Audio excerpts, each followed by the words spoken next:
भारतीय सैनिकों के शौर्य और बलिदान को सलाम करने के उद्देश्य से भारतीय जनता पार्टी की ओर से आज खामगांव में महाराष्ट्र राज्य के श्रम मंत्री एडवोकेट आकाश पुणकर के नेतृत्व में तिरंगा रैली निकाली गई। इस रैली में हजारों नागरिक तिरंगा झंडा लेकर शामिल हुए। ये तिरंगा रैली शहर के प्रमुख मार्गों से होकर गुजरी।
आपल्या देशानेच नाही तर अख्ख्या जगाने पाहिलं की पहलगाममध्ये पाकिस्तानने पाठवलेल्या अतिरेक्यांनी नीचतेचा कळस केला।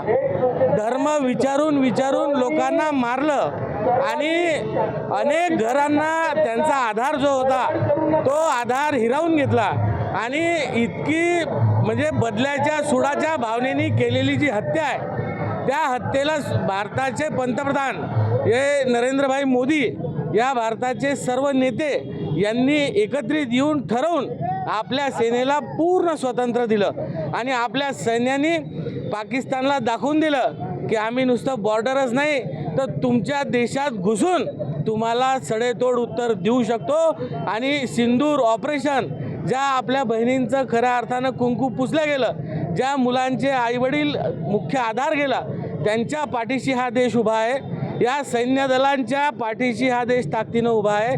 या देशातले सर्व नागरिक यांना समर्थन देतात, त्यांच्या पाठीला ताकद म्हणून उभं राहतात। हे समर्थन देण्यासाठी आजची तिरंगा यात्रा होती।